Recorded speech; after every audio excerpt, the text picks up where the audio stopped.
The Man versus the State, with 6 essays on government, society, and freedom, by Herbert Spencer. The edition used Man versus the State, with 6 essays on government, society, and freedom, edited by Eric Mack, and with an introduction by Albert J. Nock. About this title. This volume contains the 4 essays that Spencer published as The Man versus the State in 1884, as well as 5 essays added by later publishers. In addition, it provides The Proper Sphere of Government, an important early essay by Spencer. Spencer develops various specific disastrous ramifications of the wholesale substitution of the principle of compulsory cooperation, the statist principle, for the individualist principle of voluntary cooperation. His theme is that there is in society that beautiful self-adjusting principle which will keep all its elements in equilibrium. The attempt to regulate all the actions of a community by legislation will entail little else but misery and compulsion. About Liberty Fund. Liberty Fund, Inc. is a private educational foundation established to encourage the study of the ideal of a society of free and responsible individuals. Copyright information. This work is copyrighted by the Institute for Humane Studies, George Mason University, Fairfax, Virginia, and is put online with their permission. Fair Use Statement. This material is put online to further the educational goals of Liberty Fund, Inc. Unless otherwise stated in the copyright information section above, this material may be used freely for educational and academic purposes. It may not be used in any way for profit. Publisher's Note. The Man versus the State by Herbert Spencer was originally published in 1884 by Williams and Norgate, London and Edinburgh. The book consisted of 4 articles which had been published in Contemporary Review for February, April, May, June and July of 1884. For collection in book form, Spencer added a preface and a postscript. In 1892 the book was reissued with the addition of a few notes in reply to criticism of the first edition. This Liberty Fund edition contains the entire text of the 1892 edition. The Man versus the State was maintained in print for many years in various editions. In 1892 an edition was issued in the United States by D. Appleton and Company. In 1940 one was issued in Great Britain as part of the Thinkers' Library. 2 editions have circulated in the United States in the last 40 years.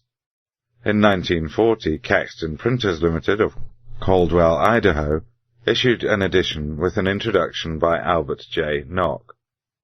In this edition, 2 more essays, Over Legislation and From Freedom to Bondage, were added to the original 4. In 1969, Penguin Books issued an edition with an introduction by Donald McRae.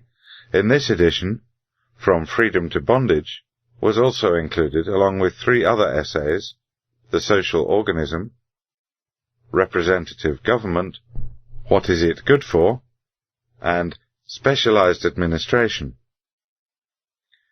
For this Liberty Fund edition we have included the introduction by Nock. In addition we have printed in a separate section the 5 essays included in either the Caxton or Penguin editions. Following in the tradition of these earlier publishers, we have also added an essay, The Proper Sphere of Government, which has not, to our knowledge, been reprinted in any book for over 100 years. Data on original publication are provided at the beginning of each essay. This audiobook edition is prepared and recorded by Jock Coates of Oxford, United Kingdom, whose online presence is at jockcoates.me.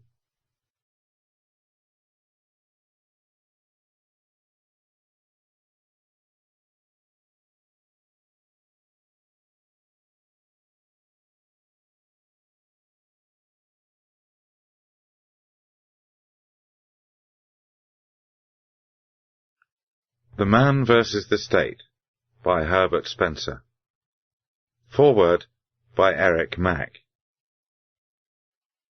Herbert Spencer produced 4 major works in political philosophy, plus numerous additional and important essays. The first of these works, The Proper Sphere of Government, in 1842, is the least well known. The second is Spencer's most famous systemic treatise in this area, Social Statics, of 1851. The Man versus the State, 1884, which is the centrepiece of this volume, is the third major political work. This is a more polemical and quasi-sociological work than either the first two or Spencer's fourth major political study, Justice, Part 4 of the Principles of Ethics, 1891. In addition to presenting the first and third of these studies, the present volume makes available 2 of Spencer's relatively early political essays, Over Legislation, 1853, and Representative Government, 1857.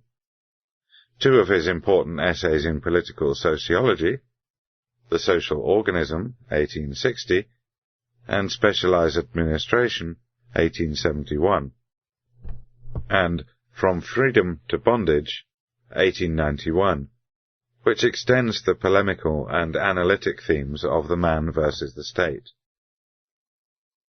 Herbert Spencer was born in Derby, England, on April 27, 1820. He entered a family of dissenting clergymen and teachers in which a long opposition to state-church ties and solid identification with the rising commercial classes had bred a strong anti-statist individualism. Both his father, George Spencer, and his uncle, the Reverend Thomas Spencer, were supporters of church disestablishment, the anti-Corn Law movement, and the extension of the franchise. As autodidacts and teachers, Spencer's father and uncles looked to the sciences and their practical applications rather than to the classical tradition. Their anti-statist individualism and their scientifically oriented rationalism were passed on to Herbert Spencer. Spencer himself points to the possible Hussite and Huguenot origins of family as a partial explanation of his own individualism and disregard for authority. And he often recounts how his belief in a universe entirely governed by natural causal law grew out of his father's scientific interests and curiosity about the causes of natural phenomena. Spencer's education was almost entirely in the hands of his father and, later, his uncles William and Thomas. The focus was on the natural and biological sciences.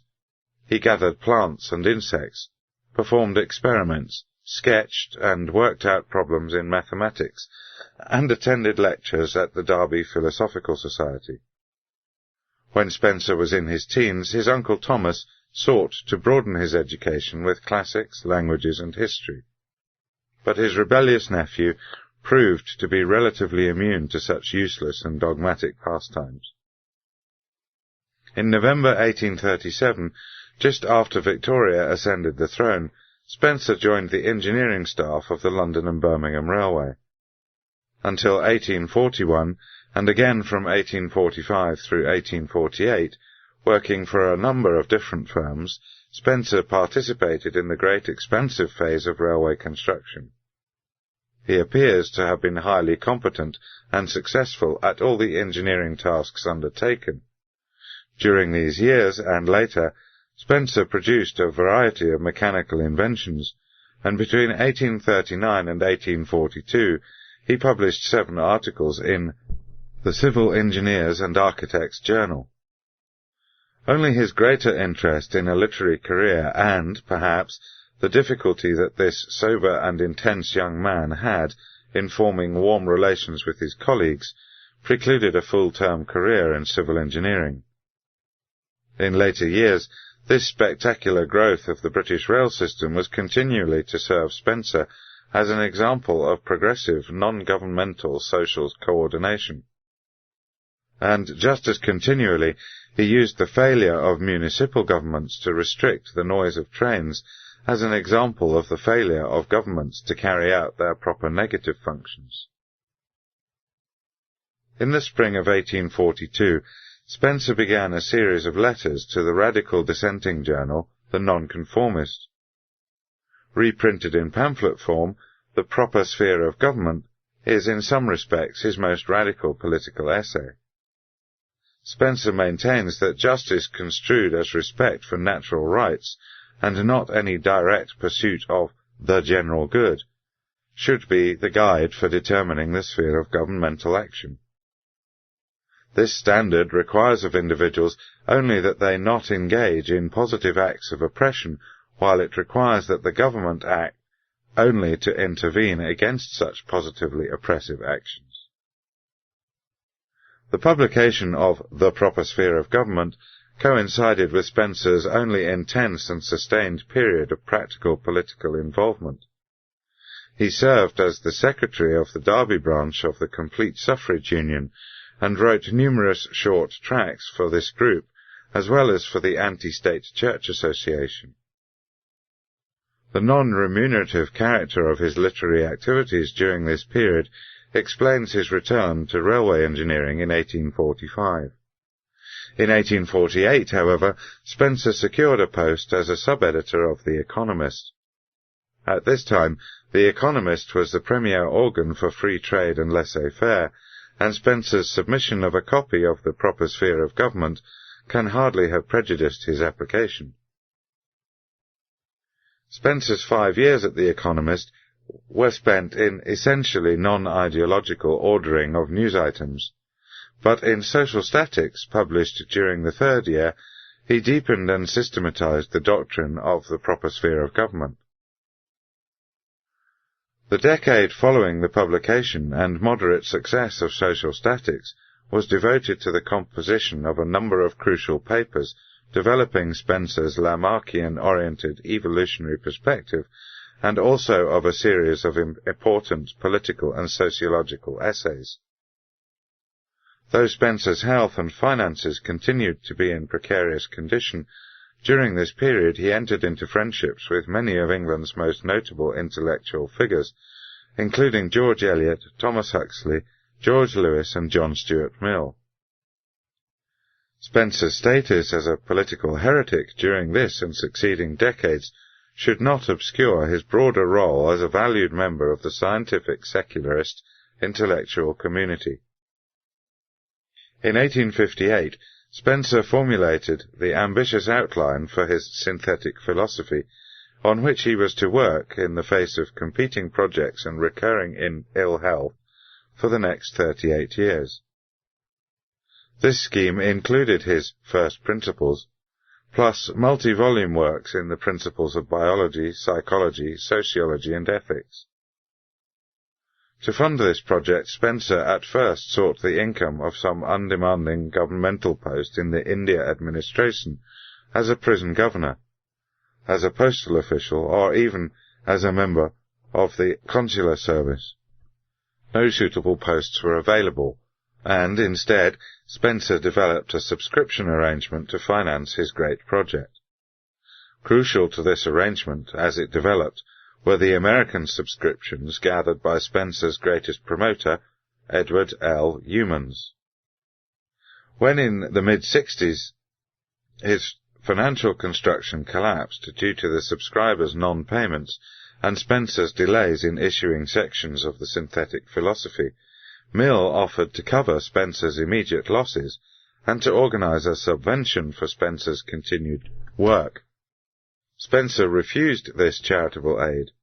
However, when Youmans organized a fund among American admirers, which would either be paid to Spencer or revert to his American publishers, Spencer, who detested publishers more than he disliked charity, could not refuse. The political essays of this decade, following the publication of Social Statics, which are reprinted here, Over Legislation and Representative Government, can easily be read as elaborations upon the doctrine of social statics. we find a thoroughly general attack on the efficacy of governmental action and a faith that progress will bring the demise of superstitious belief in government omnipotence, albeit this belief will die hard. We find a continued expectation that only general suffrage will block class legislation. Only in a general diffusion of political power is there safeguard for the general welfare. But effective voter vigilance is possible only when representative government is confined to enforcing the simple and permanent principles of equity, and not when that government attempts the complex business of regulating the entire national life. The two sociological essays reprinted here, The Social Organism and Specialized Administration, represent another and not entirely compatible side of Spencer's thought.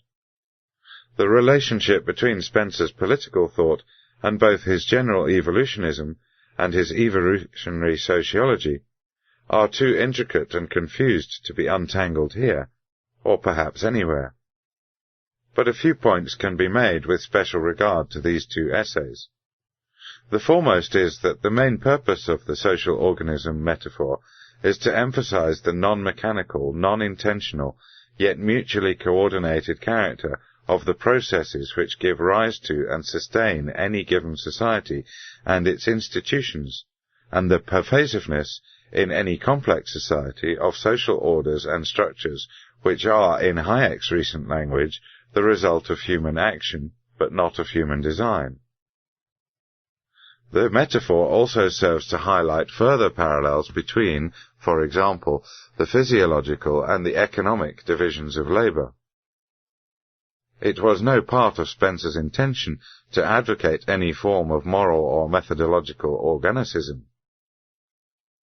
Thus he asserts that in contrast to biological organisms, the corporate life of society must be subservient to the lives of the parts, instead of the lives of the parts being subservient to the corporate life.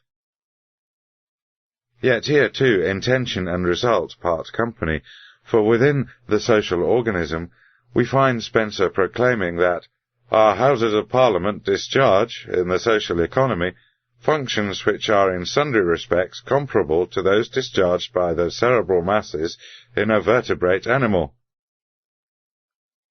Such assertions clearly paved the way for T.H. Huxley to claim in Administrative Nihilism that an implication of the organism metaphor was that the economy can, and occasionally should, be the subject of Parliament's intentional control and manipulation, just as a biological organism's body can and usually should be controlled and manipulated by that individual's central nervous system. Spencer's response in Specialized Administration is, unfortunately, both implausible and doctrinally corrosive. He maintains that both the higher biological organism and the higher social organism display systems of passive, negatively regulative control over inner organs and their interrelations, and systems of active, positively regulative control over outer organs and the relationship of these organs to the external environment. But in order to maintain the parallelism with respect to inner organs, Spencer must implausibly hold that functional inner parts of biological organisms are merely negatively regulated in accord with something like the principle of equal freedom and the enforcement of contracts. And in order to maintain the parallelism with respect to outer organs, Spencer must hold that in foreign affairs the state is to go beyond the administration of justice into the realm of positive action. This appears to be inconsistent with Spencer's rejection of offensive war, colonialism, and government control of foreign trade. Spencer fails to see the implications of granting the government a positive regulatory function in external affairs, because he confuses this significant concession with the truism, applicable to both internal and external affairs, that the government must have positive control over its own apparatus. Spencer's growing fame and financial security through the 1870s and 1880s was matched neither by happiness nor good health. At least in part, the personal tragedy of the second half of Spencer's life was due to his perception of an evolutionary regression after 1850 back towards a mercantilistic and warlike social order of the sort he labelled militant. Although in one letter he described the man versus the state as the finished form toward which he had been working for 42 years, and as a positive creed for the advancement of party and politics, for the most part he was deeply pessimistic about stopping the drift to communism. By the time this work was composed, Spencer no longer saw his task to be charting the course of progress which mankind would be following. Rather, it was his duty to oppose the process of rebarbarization. The essays of The Man versus the State are Spencer's most sustained, brilliant, and bitter act of resistance. The new Toryism seeks to define true liberalism and to explain how the Liberal Party had come to advocate a new system of state power. The Coming Slavery offers a rich explanation of how increments to state power set in play a dynamic, the ultimate consequences of which are despotism and enslavement. The Sins of Legislators attacks legislators' ignorance both of economic laws which coordinate people's desires and efforts, and evolutionary law which requires that in the course of progress sufferings must be endured. Here we find an invocation of the survival of the fittest, though it must be remembered that for Spencer the fittest are those well adapted to cooperative social life, and even those in whom spontaneous sympathy engenders aid to the unfortunate worthy. The great political superstition attacks the doctrine of unlimited governmental sovereignty, whether monarchical or parliamentary, and the associated doctrine that rights are created by the state and may with equal ease be abolished by the state. The latter portion of this essay stands as an impressive summary of Spencer's political worldview. The present volume closes with From Freedom to Bondage, one of Spencer's best expositions of his contrast between voluntary industrial society, the society of contract, and compulsory militant society, the society of status. We find here prophecies as vivid as Bakunin's about the plight of actual workers subordinated to an army of officials united by interests common to officialdom. Two of the issues that appear in these later essays operated to further Spencer's defensiveness and isolation. Spencer vehemently attacked Henry George and land nationalizers, and was, in turn, attacked for having abandoned his own belief in the societal ownership of land. George in particular criticized Spencer's alleged apostasy, which seemed to be epitomized by the disappearance of the chapter on the right to use the earth from the 1892 edition of Social Statics. Spencer's angry response was that, in principles, his views had never changed. He continued to believe in the societal ownership of land and in just compensation to current landholders, at least for the costs of improvements. Since, however, he had come to realize, on the basis of reasoning that can only be classified as suspect, that society could not afford to pay this just compensation, and since the current rampant officialism would translate social ownership into socialism, he rejected explicit social reappropriation under the existing circumstances. And further, he declared that the whole issue was moot because everyone, including the author of The Great Political Superstition, acknowledged Parliament's ultimate sovereignty over the land. The land question controversy has become one of the test cases for all theories about Spencer's purported drift to conservatism. Satisfying answers to questions about whether or in what sense there was such a drift, and about how such a drift might be explained, are crucial to a full understanding of Spencer, and are yet to be provided.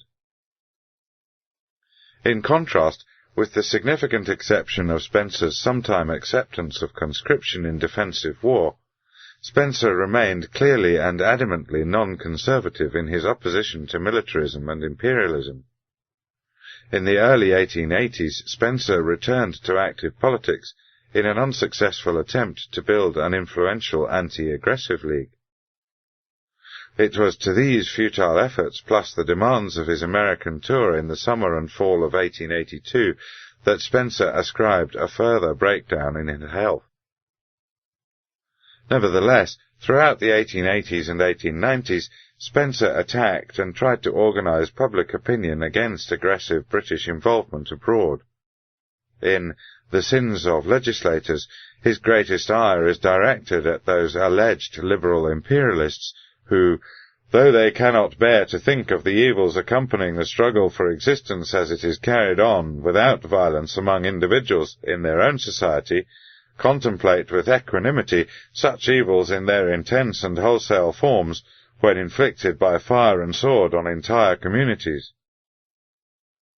For Spencer, it was the growth of explicit militarism which, through numerous channels, was the underlying cause of the social regression of the last decades of the 19th century. And, as he concludes in From Freedom to Bondage, everywhere and at all times chronic war generates the militant type of structure, not in the body of soldiers only, but throughout the community at large.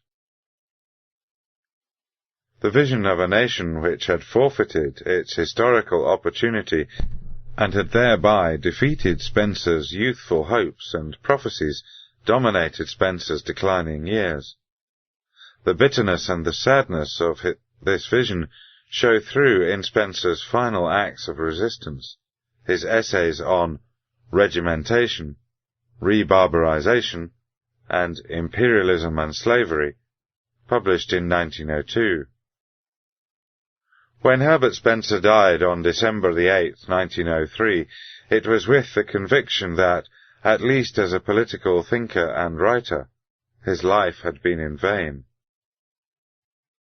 Eric Mack, Tulane University.